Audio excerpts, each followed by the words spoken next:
let's talk about the weekend that was, Docs. I mean, the WWE Universe buzzing about your what many have claimed is an instant classic this past Saturday night, MGM Grand Garden Arena in Vegas. You guys came up short in your bids to become champions, but how are you feeling in the aftermath? How has the feedback that you've received been since Saturday night? Obviously, we're still not happy about the result and the way that it ended. We still, something needs to be addressed because the shoulder was up, but for sure.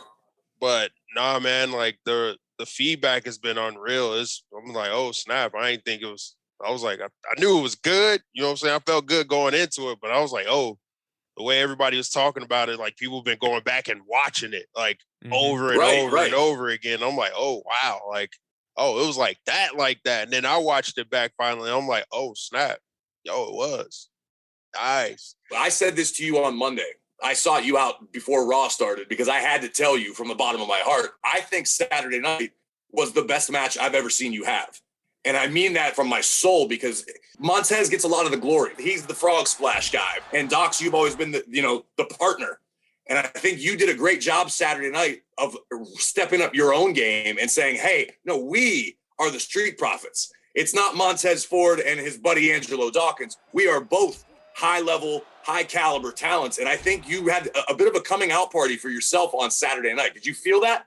Yeah, I did. I mean, I'll be lying if I said I ain't hear all the talk on the internet and like, especially about me and stuff like that. Like, obviously I see it all the time with Tez. Tez is second world. Like, that dude's a freak of nature. Like, that's my brother. Like, I know he's good. I know he's talented. He's destined to become the world champion. But then, like, on the other hand, I saw people like talking about me like I'm like some scrub or whatever. But then I'm like, oh, wait a minute. Like, hold up.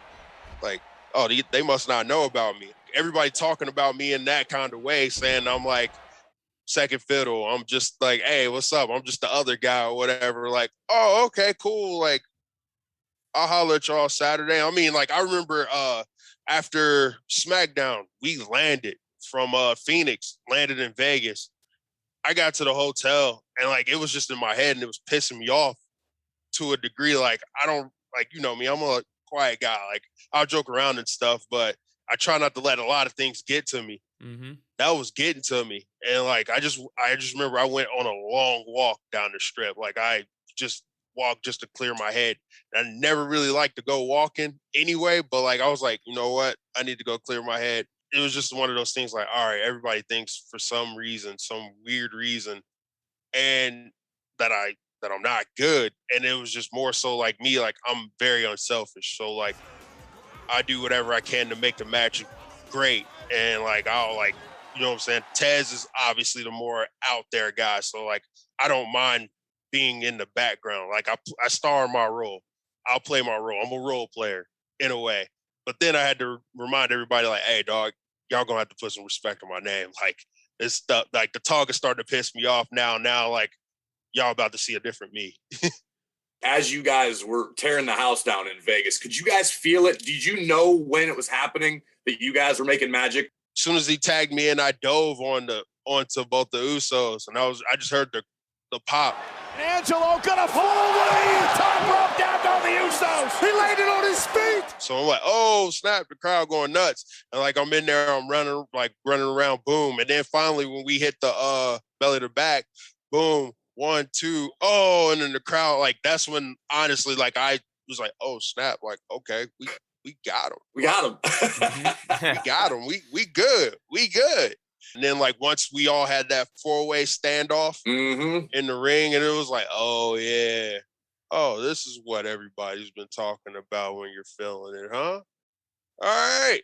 Let's have some fun, boys. Did anybody give you any feedback after the match? Anybody in particular in the locker room or in your life? Xavier Woods texted me.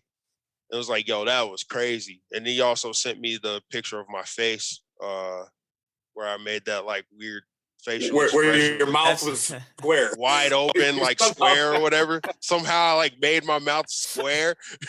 And then like, I remember my mom texted me. That was the cool one. She always likes when we wrestled the Usos, and she was like, yo, that was really good. That was unreal. And then Corbin was making fun of me. He's like, bro, I never knew you could flip dive. I was like, nobody really knew I could do that. Did you feel like you accomplished what you set out to do on Saturday and proving the doubters and the haters wrong? Yeah, I think so.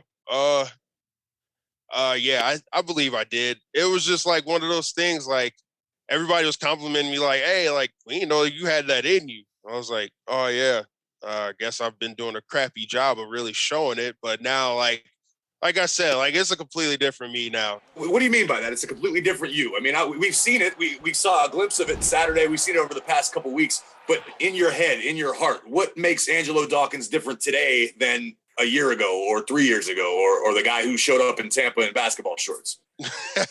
Oh, well, the guy that showed up in basketball shorts was a 22-year-old kid, fresh out of college, for one. Not have to, like, Ted's taking this game to another level. Now I got to, like, match that in the athletic standpoint. Like, obviously, our personalities are a little different. So, obviously, but now, like, I have to match, like, I have to bring my talents up to their level. And, like, because had I not, everybody been talking about, yo, Dawkins trash, dog. Get this dude up out of here.